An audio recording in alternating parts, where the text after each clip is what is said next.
জাতীয় দলে ডাক পাওয়ার পর থেকে অনেক বদলে গেছেন ফাহমিদুল ইসলাম। বাংলাদেশ জাতীয় দলের জার্সি গায়ে তোলার স্বপ্ন দেখে হাজারো তরুণ ফুটবলার। আর সেই স্বপ্নটায় যখন বাস্তবে ধরা দেয় তখন একজন খেলোয়াড় কিভাবে বদলে যায় সেটা এখন দেখা যাচ্ছে ফাহমিদুল ইসলামের মধ্যেই। সাম্প্রতিক সময়ে তিনি হঠাৎ করে প্রতিদিনই ফিটনেস ভিডিও পোস্ট করছেন। জিম, কার্ডিও, স্ট্যামিনা ডিল সবকিছুতেই যেন একটা নতুন জেদ, নতুন আগুন। এখানে নতুন একটা বুদ্ধির চাল চলেছেন ফাহমিদুল ইসলাম। কারণ এটা শুধু নিজের শরীর ঠিক রাখার চেষ্টা নয়, এটা একটা বার্তা যে আমি প্রস্তুত দেশের জন্য, দলের জন্য এবং জয় আনতে। জাতীয় দলের কোচিং স্টাফ এখন পর্যন্ত ফাহমিদুল ইসলামকে পর্যবেক্ষণ করছেন। আপনার আমার মতো কোচিং স্টাফরা প্রতিদিন দেখছেন এই ভিডিওগুলো, কারণ তারাও খুঁজছে সত্যিকারে কে আসলে প্রস্তুত, কার শরীর শুধু না মনটা প্রস্তুত 90 মিনিট লড়াই করার জন্য। ফাহমিদুল যেন ফিটনেসের এই ভিডিওগুলোর মাধ্যমে বার্তা দিচ্ছে, আমি শুধু সুযোগ চাচ্ছি না, আমি প্রমাণ দিতে চাই। এই মনোভাবই একজন প্লেয়ারকে আলাদা করে দেয় সবার থেকে।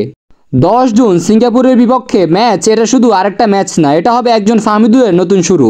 আমরা অপেক্ষায় আছি সেই ম্যাচে বাম পায়ের জাদু দেখার জন্য। আমরা শুধু একটা গোল চাই না, আমরা চাই মাঠে নামুক একজন তৈরি যোদ্ধা যার নাম ফাহমিদুল ইসলাম।